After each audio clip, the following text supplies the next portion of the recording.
Então, alunos, bom dia, boa tarde, boa noite para vocês. A nossa continuação da aula de hoje sobre o Renascimento tem como tema as mulheres do Renascimento. E antes de começar a falar do nosso tema propriamente dito, vocês podem ver que essa apresentação aqui ela está com uma cara inicial diferente das minhas e ela está assinada por uma tal de Beatriz Calheta. Por sinal, o nome fui eu que coloquei aqui. Por quê? Com muito orgulho, eu comento com vocês o seguinte. Essa Beatriz Calheta, ela foi minha aluna desde o 6º ano. E ela foi uma aluna que já pegou as minhas aulas quando eu já tinha conseguido ir aprofundando o meu tipo de aula e ter conseguido colocar aquelas biografias das grandes mulheres do projeto Mulheres que Revolucionaram a História, que surgiu inclusive depois disso, né?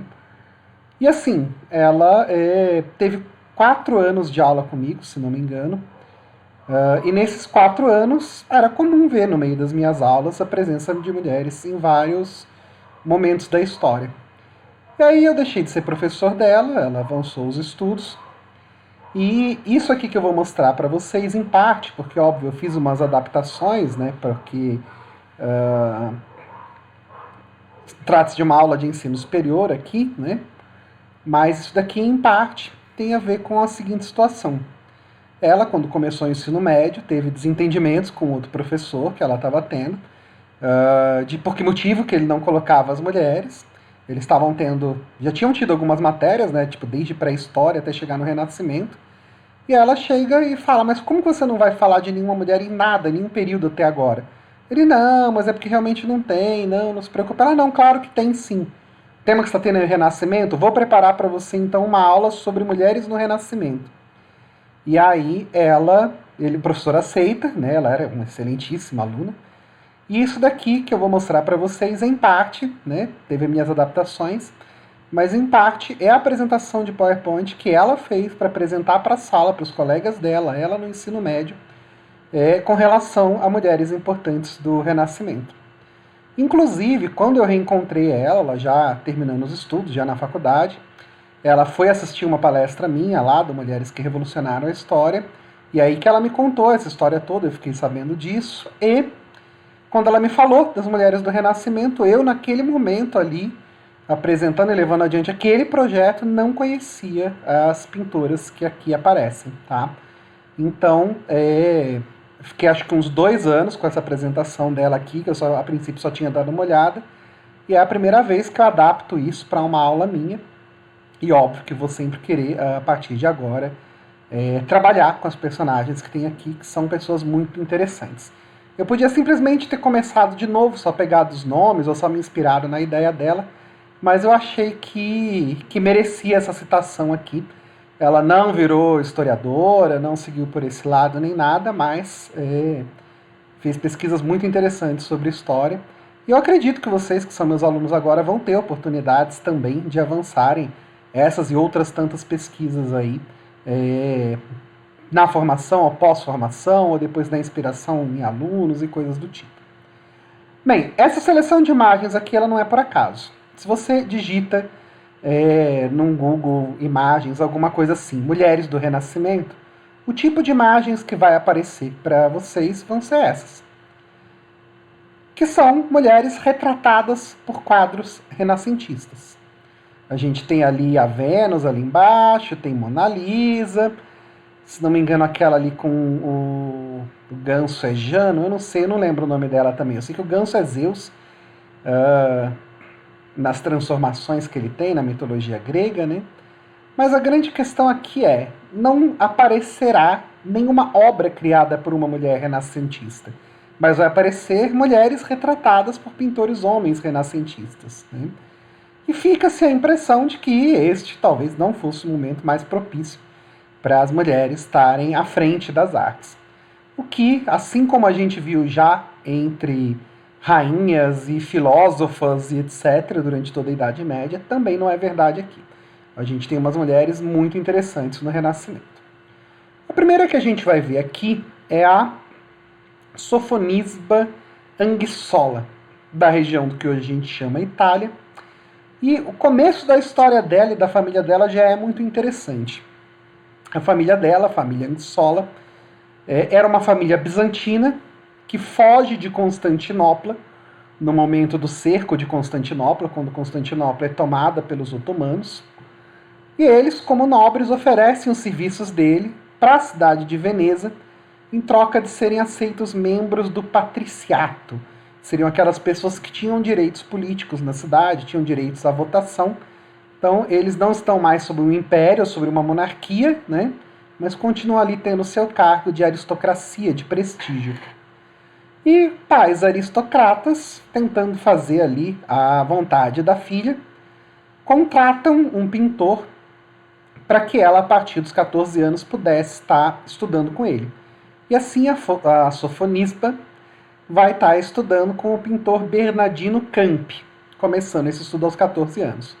Essa imagem que aparece aqui é um autorretrato dela, tá? Então é ela pintando ela mesma nessas aulas que ela estava tendo com esse professor Bernardino Campi. E é interessante que uma das obras famosas dela vai ser durante esse momento que ela estava tendo aula com o pintor.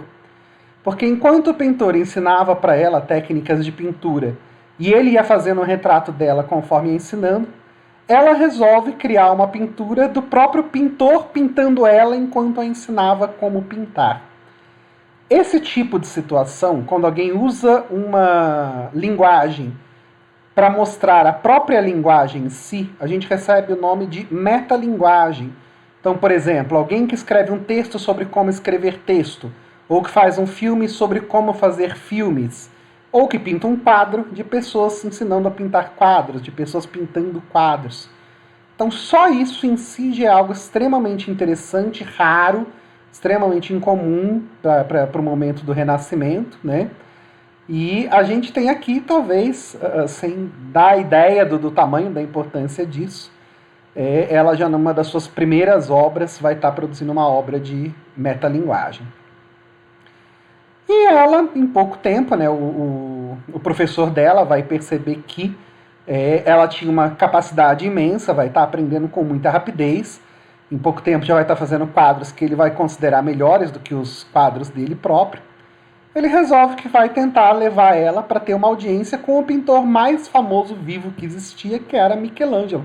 Já tinha pintado a Capela Sistina e agora ele vai tentar colocar ela em contato com Michelangelo. E o que acontece?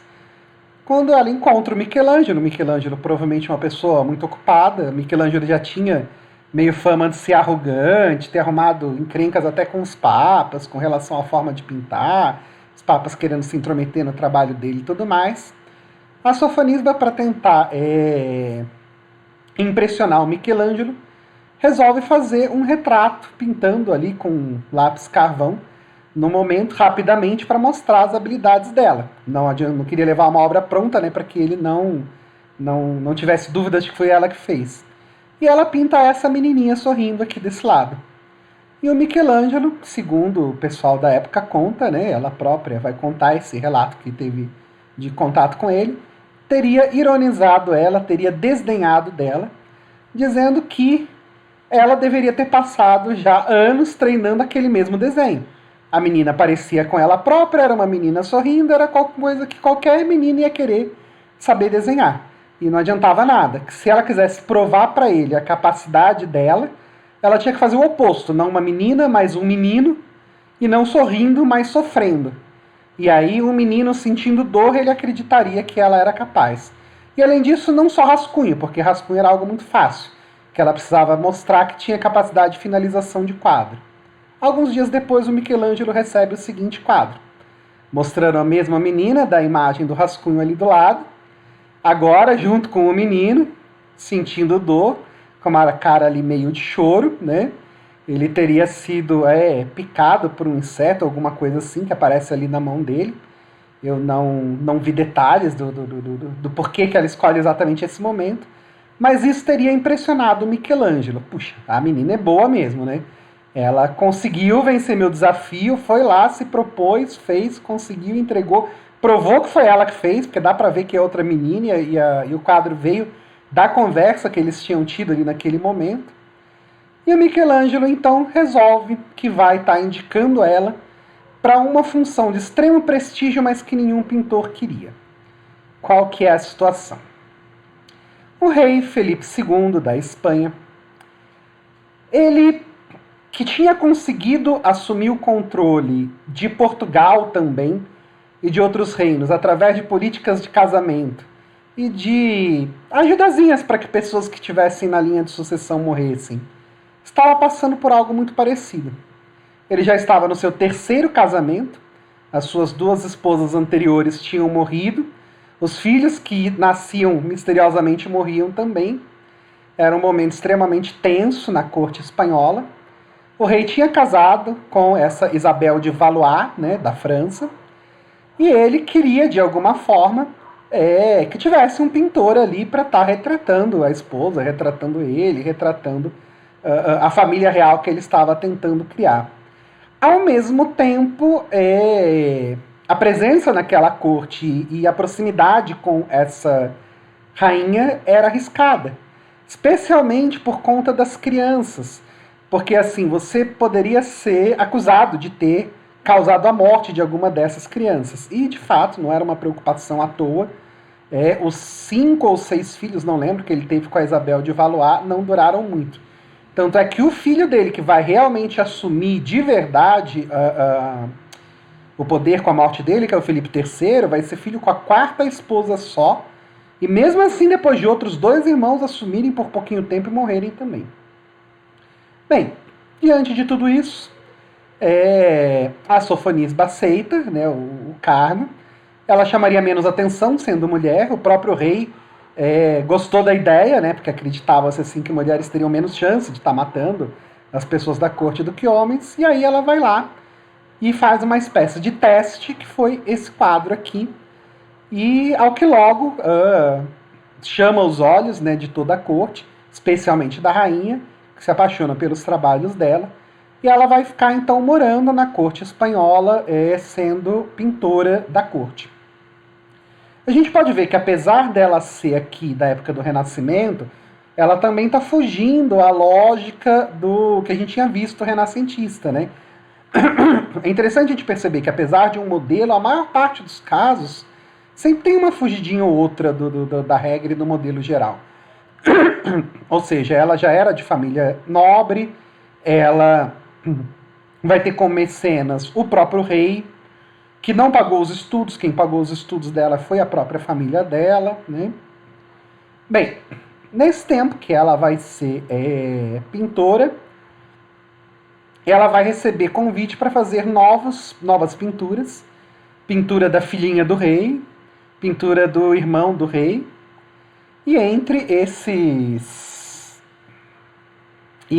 pinturas que ela vai estar fazendo, ela vai começar a ganhar mais fama e prestígio. O interessante é que ela não vai ficar apenas como retratista, ou pelo menos não como retratista real. Ela vai aproveitar o tipo de vida que ela estava tendo, de dinheiro que ela estava recebendo, de materiais que ela tinha acesso, para começar a fazer pinturas do dia a dia da vida dela com as irmãs, dela com a família, de crianças no geral. Então isso vai fugir um pouco a lógica, porque assim, ela não vai estar utilizando esse tempo para fazer pinturas da igreja, né, e nem de reis.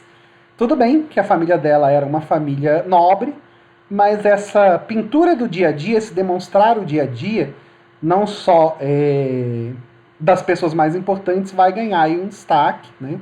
Inclusive mostrando ali ela jogando xadrez com as irmãs. Era um esporte, sei lá, um jogo muito popular na época. A gente viu que se tornou popular na Espanha por causa da Isabel de Castela, que gostava, né? E durante esse tempo ela vai fazer vários outros quadros com esse aspecto, né? Que era o quadro dela própria pintando um quadro, a questão da metalinguagem que a gente tinha comentado ali pouco. E entre essas imagens e proximidade de família, ela vai convencer as irmãs dela a entrarem também para o ramo da pintura. Ela tinha uma irmã que acabou ingressando para se tornar freira, a tal da Helena, uma outra irmã que estava indo para as áreas de escrita, e no final das contas elas vão acabar se tornando também pintoras. Nenhuma tão famosa quanto a Sofonisba, mas elas vão acabar ganhando destaque também, né, como uma família de pintoras. Depois de adulta já pintando elas mais novas. E ela vai viver até uma idade mais avançada, tendo vários autorretratos, situações desse tipo. A segunda que a gente vai ver aqui, ela já é um pouquinho mais... A história dela é muito interessante, mas ela é um pouquinho difícil da gente enquadrar dentro do Renascimento. Qual que é a situação dela aqui? Ela vai nascer já no fim da época do Renascimento. Então é a época que já está surgindo a arte barroca, ou seja, já foge aqui da nossa Idade Média 100%, né? Só que o tipo de pintura dela é considerada renascentista. Então, ela é considerada ou uma pintura pós-renascentista, ou seja, que tem o tipo de pintura renascentista na época do Barroco. Lembrando que o Barroco é uma época que tem uma espécie de volta para a temática igreja, tentativa de volta de teocentrismo, o conflito entre razão e fé, entre sombras e luz, o conflito entre antropocentrismo e teocentrismo.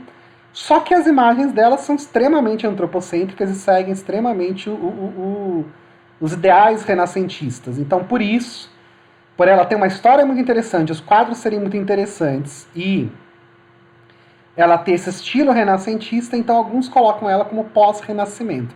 Eu achei que valia a pena. Tinham outras, vocês vão ver aqui na aula que vai ter várias outras, mas achei que essa aqui merecia um destaque. Depois de verem a história dela, vocês veem se vocês concordam comigo ou não. Ela não é filha de uma família nobre, mas sim de uma família de pintores. O pai dela, né, essa Artemisia Gentilichek, o pai dela, o Horácio, era um pintor, já recebia pagamento para os seus quadros, né, já tinha feito toda a parte de... Tinha os seus próprios mecenas e tudo mais.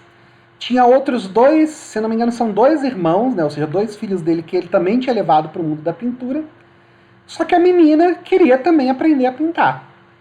E aí, tanto querer participar, né, do dia a dia da pintura do pai e dos irmãos, o pai acaba resolvendo contratar um professor para ela, um tal de Antônio Tassi. E esse Antônio Tassi vai receber então a função de ser o mestre e o professor dela, em termos de ensinar técnicas e tudo mais. Só que a situação não vai dar muito certo. Isso porque... Ixi, agora aqui eu preciso dar uma pesquisadinha, gente. Acabei de mudar. Eu acho que o nome é Antônio mesmo. Não sei se é Agostinho. Bem, não importa. Mas eu juro que dou essa corrigida assim que o vídeo terminar, que eu não consigo pausar nesse programa aqui. Seja como for, esse Tássio, Antônio Agostino, vai se aproveitar da situação de estar com ela sozinha em casa e vai ocorrer um momento que é o estupro dela. Estava ele junto com o auxiliar, começa ele a... Primeiro, né, aquela história do tipo, precisa de uma modelo, a modelo precisa estar nua, sei lá o que, etc. E aí começa a se insinuar, começa a dizer que queria casar com ela, que ela era maravilhosa. Ela acaba não querendo muito aceitar, especialmente pelo fato de estar ali o outro cara junto. No final das contas, ele acaba estuprando ela, não aceita ouvir o não, e mais do que isso, fica ameaçando ela de que se ela contasse para alguém aquele ocorrido, acabaria a honra dela, a honra da família, e ela nunca mais conseguiria um casamento, e promete que de alguma forma ele iria acabar, ele era casado, né? Mas queria se separar da esposa para ficar com ela, e ela não queria, mas fica aquela história do medo da família, medo de todas as pressões. Bem, a situação vai sendo levada por um tempo, até que, em determinado momento, ela não aceita mais aquela situação, ele continua tentando se forçar para cima dela, mas essa situação dura aí cerca de 1 ano, e aí ela resolve fugir de casa. E aos 17 anos ela vai tentar a vida de novo, vai para a região de Roma, e resolve que lá ia tentar se virar com pintura. E aí, ela vai passar por uma segunda tentativa de estupro. Ela estava morando numa casa alugada, né? Era tipo um andar de cima de uma casa de uma outra pessoa. E aí, nessas tentativas, né, pessoas iam lá para contratar as obras dela. Um outro homem, não aparece aqui exatamente o nome dele, ele vai também partir para cima dela e ela começa a gritar. E no final das contas, no meio de todos os gritos, ela percebe que os moradores da casa de baixo não vão para ajudar ela. Ela acaba tendo que fugir de lá e todo mundo estava parado, esperando como se fosse a coisa mais normal do mundo. Ela gritar pedindo socorro, né? E não aceitam isso. E ela volta para casa do pai. E com isso, né, vai ganhando ódio cada vez mais dos homens, passando por essas situações todas. O pai resolve então que arrumar um casamento forçado para ela, para que pudesse ter de novo a honra, e porque apenas estando casada que ela estaria protegida de alguma forma dos estupros. E assim ela se casa com um pintor nada famoso, mas que estava tentando ganhar apoio do pai, esse Pier Antonio Scientesi. Acontece que esse Pier Antonio, para tentar ganhar fama e não sendo um bom pintor, roubava as obras dela, fingindo que eram obras dele. E nesse tipo de casamento também muito complexo, ela já estava extremamente infeliz, a situação estava ficando cada vez mais complexa, mas isso trouxe, honra de novo à família, e ela consegue ir com ele para Florença e entra na Academia de Belas Artes de Florença. E lá, um dos membros dessa academia, esse tal de Francesco Marini, vai começar a fazer propostas para ela, e ela dizendo que não podia, porque era casada, e no final das contas, o que ela descobre? Que o marido dela tinha, entre aspas, vendido o direito do cara poder ficar com ela em troca de dinheiro, e aí ela se cansa de vez dessa situação toda, né, de todos os joguetes que ela estava sendo aí nas mãos dos homens, e resolve fugir de toda a situação. E aí ela foge para Nápoles e começa a viver da pintura por conta própria, tentando se afastar ao máximo possível dos homens. E aí, nesse sentido, enquanto estava em Nápoles, ela consegue receber, pelos trabalhos que ela estava fazendo, encomendas do rei Charles, ou do rei Carlos I da Inglaterra. E aí, nesse momento, ela vai estar revezando produções dela, que são produções encomendadas, com produções de um tipo específico de quadros, que a gente vai ver aqui, que ela fazia com extrema paixão e que tem tudo a ver com a história que eu contei dela. Assim como aí quem conhece um pouquinho da Frida Kahlo, né, ela é uma artista mais conhecida da gente aqui, mas sabe que as obras da Frida são extremamente relacionadas à própria vida da Frida. Bem, aqui a gente tem obras que foram encomendadas, que não são da paixão, mas foram feitas conforme a encomenda. Por exemplo, a Adoração dos Reis Magos, que foi criada para a própria Catedral de Nápoles, né? A gente percebe, olhando com calma aí na imagem, que ela não deixa nada a desejar para nenhum dos outros homens renascentistas, os grandes pintores, mesmo grandes mestres aí como Leonardo da Vinci, etc., né? A imagem extremamente realista, cuidadosa e assim por diante. Só que, no meio dessas obras, ela vai começar a produzir algumas obras de acordo com uma espécie de objetivo dela. Essa obra aqui se chama Cristo e a Samaritana. Ela é referente a uma passagem bíblica de João, capítulo 4. Eu vou ler um pedacinho aqui, porque entender a passagem é ajudar a entender o quadro em si. Foi, pois, a uma cidade de Samaria chamada Sicar, junto à herdade que Jacó dera a seu filho a José. E ali estava, diante de Jacó, Jesus, pois cansada do caminho assentou-se assim junto à fonte. Isso era quase a hora sexta. Veio uma mulher de Samaria tirar água e lhe disse Jesus, dá-me de beber? Os seus discípulos tinham ido à cidade comprar comida. Então Jesus foi lá e pediu bebida para a mulher. Disse-lhe, pois, a mulher samaritana: como sendo tu, judeu, me pedes a beber a mim, que sou uma mulher samaritana? Os judeus não se davam muito bem com os samaritanos. Jesus respondeu e disse: se tu conhecestes o dom de Deus, E quem te diz, dar-me de beber? Se tu lhe pedisse, eu daria a água viva.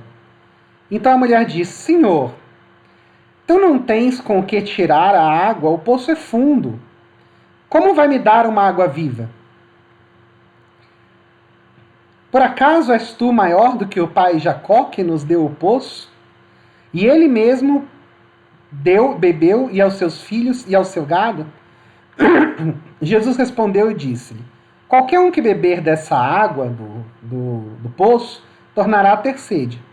Mas aquele que beber da água que eu lhe der, nunca terá sede, porque a água que eu lhe der fará dele uma fonte de água para que salte a vida eterna. Disse-lhe a mulher, Senhor, dá-me dessa água para que eu não tenha mais sede e não precise mais vir aqui no poço retirar a água. E Jesus disse, vá, chama o teu marido e venha cá. E a mulher respondeu e disse, não tenho marido. E Jesus disse, disseste muito bem, não tem marido. Porque tens 5 maridos, e agora, então, nenhum desses é teu marido. Então isso disseste verdade, não tem marido. Disse-lhe a mulher, vejo que o Senhor é profeta. E nossos pais adoraram esse monte, e vós dizeis... nossos pais adoram neste monte, vós dizeis que devemos adorar em Jerusalém. E disse-lhe Jesus, mulher, crê-me, a hora vem neste monte, em Jerusalém, adorarão ao Pai. Bem, aí continua a história dele conversando com a mulher, sobre ele ser o Messias, etc, e coisas do tipo. E aí, essa passagem, quem não entendeu direito, como eu falei, que eu acho que a minha leitura não foi muito boa, porque a letrinha estava muito pequena e eu estou sem óculos, mas quem quiser pode ler depois lá em João 4. Mas voltando aqui ao quadro. Olha só Jesus conversando com a samaritana. Que tipo de cena remete a vocês essa conversa aqui? Se você for se imaginar uma situação dessas hoje, o que parece? Uma conversinha de bar, né? O carinha sentou ali, Jesus está ali, soltando um papo, soltando um chaveco nela, ela olhando ali, meio do tipo, não sei se vou acreditar ou não nesse cara. Essa passagem da Bíblia não é uma passagem por acaso, né? Jesus fala da questão do casamento dela não ser considerado casamento, de todos os homens que ela tinha. Vamos dizer que esse tipo de temática interessava muito ela, que era uma temática de relação do homem e mulher, um homem de alguma forma desprezando ou não a mulher disputando conhecimento com o homem e assim por diante. Esse aqui, óbvio, é uma bem simplesinha, né? Essa aqui ele ainda fez sob encomenda, mas criou essa situação ali de um Jesus que parece estar em completamente total patamar igual a ela, numa conversa como dois iguais, né? Ela também gostava muito de representar mulheres famosas e poderosas. Essa aqui, por exemplo, seria, segundo ela, Cleópatra. Não me pergunte exatamente por que motivo, né? Tem ali na mão dela uma cobra que vai picar no seio. Então, segundo aí a tradição popular, né, a forma como Cleópatra morre. Mas lembrando que Cleópatra é uma figura extremamente poderosa, né? Vai conseguir transformar 2 generais romanos em aliados dela, Júlio César e Marco Antônio, ou seja, não são 2 quaisquer, são os 2, entre os mais famosos generais romanos. Uma outra pintura dela é Ló e suas filhas. Não vou ler de novo aqui essa passagem, mas só para resumir, depois da passagem da destruição de Sodoma e Gomorra, o Ló foge com as 2 filhas e achava que o mundo inteiro tinha acabado e que eles eram os únicos vivos que tem. E ele resolve que eles precisavam continuar a humanidade, mas ele não se sentia bem porque eram filhas dele, e no final das contas elas embebedam o pai e acabam ficando com ele. Então essa imagem, né, da relação entre homem e mulher, do homem que desafia, do cara mais velho que quer ficar com as mulheres, no caso aqui uma história de incesto da Bíblia, né? Isso vai ficar sempre muito forte. E olha que interessante na imagem, né? A parte completa de sombra está sobre o Ló e a parte completa de luz sobre as mulheres, né? Ou seja, o homem é a sombra da situação, muito a ver com a situação toda que ela viveu. E aí a situação começa piorando, né?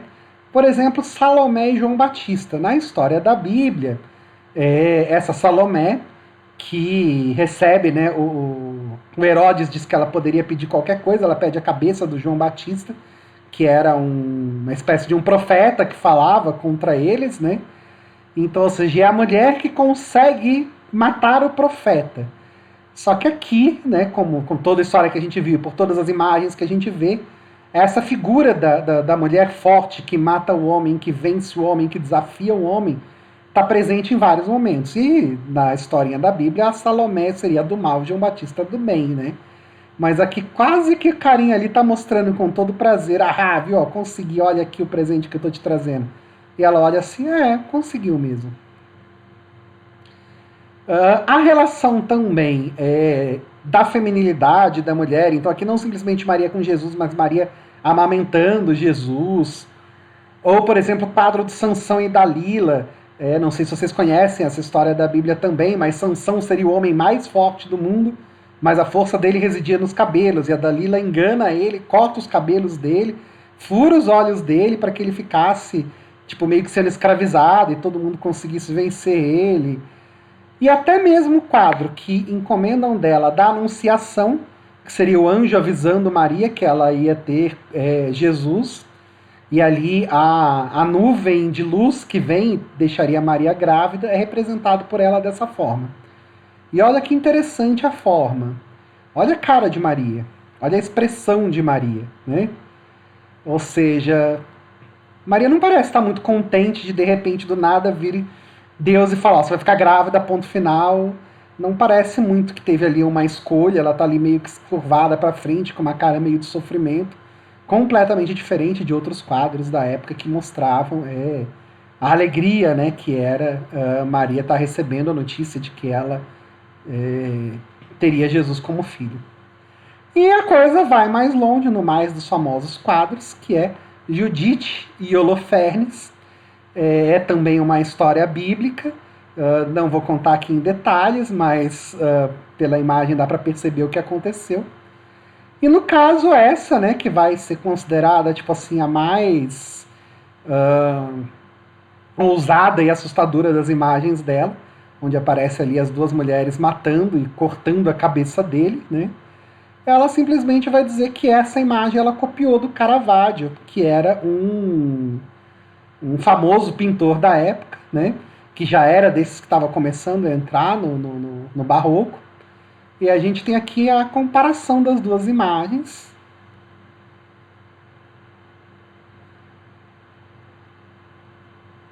Bem, fora esse, eu peguei aqui algumas outras, mas não para explicar em tantos detalhes, até porque meu outro vídeo já ficou com 40 minutos e eu não tenho aqui a cronometragem desse.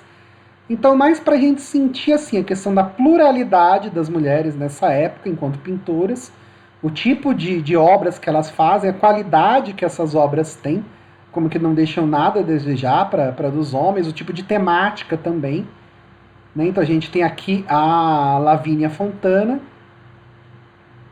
Esse quadro aqui, por sinal, eu acho fantástico, a ideia de tridimensionalidade.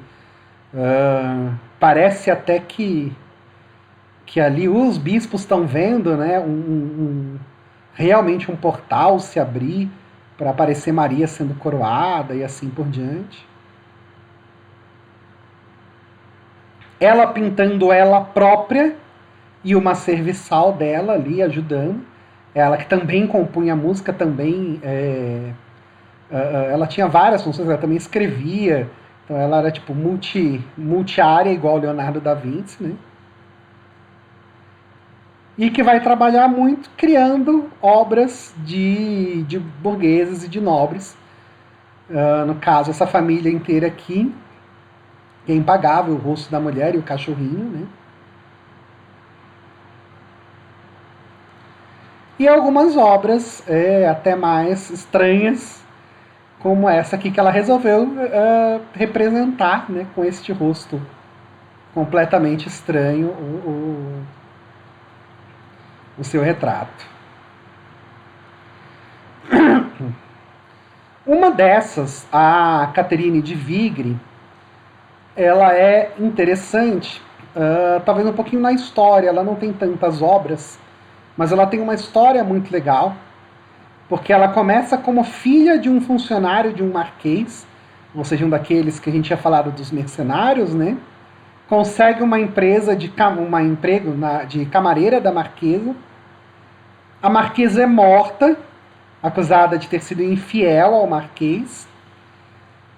Diante disso, ela foge, vai entrar para o grupo das beguinas, aquele grupo dos hereges que a gente já tinha falado. Como era comum acontecer com os beguinos, ela vai acabar se tornando franciscana, do grupo das claretinas, né, da tal da Santa Clara. Então ela tem aí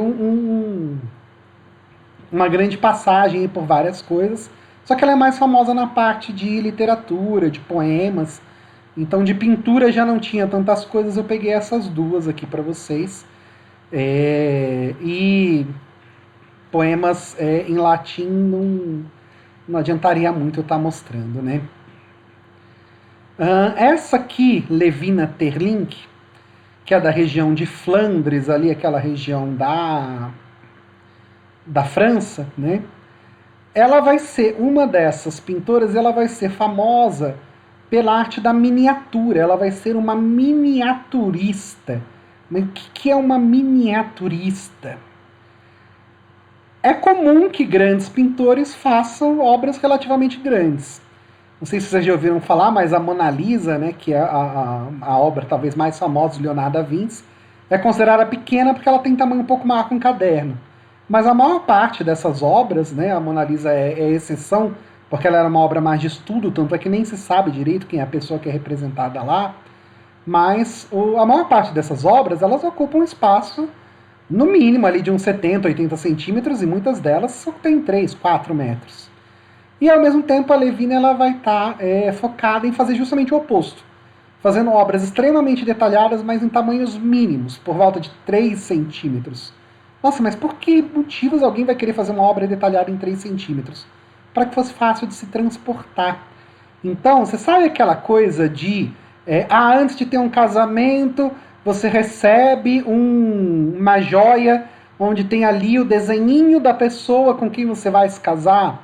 Ou você tem um anel com o rosto da pessoa, sei lá, tipo da sua mãe, ou você tem... Então esse tipo de coisa que era a obra de arte que você usava com você no corpo, e que era algo extremamente complexo de ser feito, porque precisava ser realista o suficiente, mas ao mesmo tempo ocupar 3, 4 centímetros, né? Era uma arte bem complexa e ela vai ser a grande mestra dessa arte aqui durante a época do Renascimento. Inclusive, ela chega a ser contratada pelo Henrique VIII, né, da Inglaterra, o pai lá da Rainha Elizabeth, da Maria Sangrenta e assim por diante. Vai continuar no governo depois das outras, né? Imagina você ter essa quantidade toda de pessoas representadas. Isso aqui, se não me engano, tem cerca de uns 10 centímetros, esse quadro completo, né? E alguns desses quadros, eles basicamente são realmente um anel. Isso daqui é um anel. Ou seja, o quadro inteiro está sendo ocupado ali em 3 centímetros, né? É a parte vista de cima, assim, de um anel. Bem, eu vou deixar depois essa apresentação de PowerPoint aqui para vocês, inclusive para ver a parte aqui dos sonetos e tudo mais. Mas a gente finaliza por aqui. A discussão mesmo fica na nossa próxima aula, então.